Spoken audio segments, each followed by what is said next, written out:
Айналам менің айнам сериясын жалғастырамыз. Бірде бір танысыма өте бір маңызды тест тапсыруға көмектестім. Онсыз жұмысын жасай алмайсың ары қарай.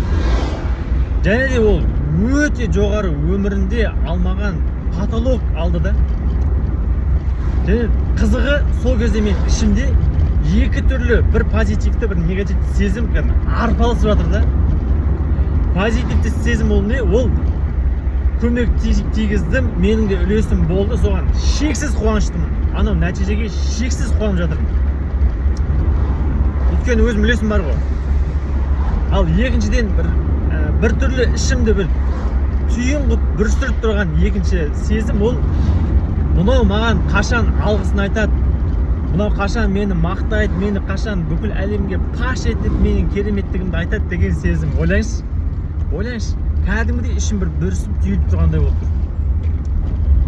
Сосын біраз уақыттан кейін жаңағы келеді, кездесеміз, маған айтады: "Мә, Ереке, сенің көмегің зор болды" деп айтқан кезде, мойындаған кезде ішімдегі анау түйін босап кайф боламын ғой ше. Яғни бұл жерде мен үлкен 3 қорытынды жасадым да. Біріншісі,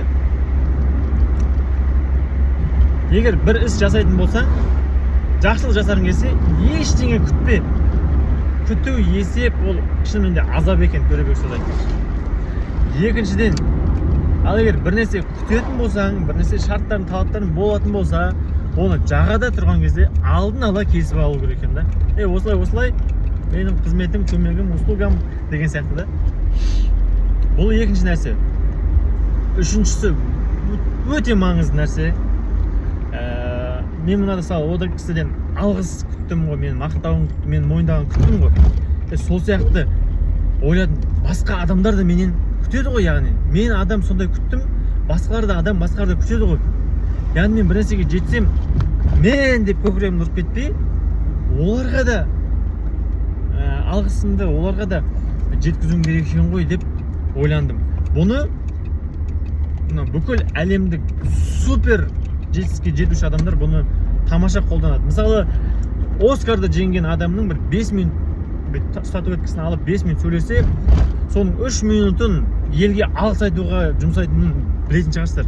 Ойбай, мен командама рахмет, анаған рахмет, мынаған рахмет, мына менің көрермендеріме рахмет, менің сүйікті жарыма рахмет, менің 3 жасар қызыма рахмет деген сияқты. Алғысы оның жартысынан көп сөзін қамтиды да. Жақында Криштиану Роналду тоже бір награда жеңіп алып, дәл солай федерацияға рахмет, анаған рахмет, болельшіктерге рахмет, анаған рахмет, мынаған рахмет деп рахметін жаудырып жатыр да. Ал енді солардан рахметін естіген әлгі адамдар, миллиондаған адамдардың алдында солардың атын атап алғысын айтып өткен кезде, бағанағы адамдар оған одан сайын көмектесе түседі да. Ал одан алғыс естімей қалған кезде, жаңағы мен сияқты ішім түрліп, бүрісіп, тырысып қалады. Міне сондықтан да алғыс айтып жүрген өте дұрыс екен.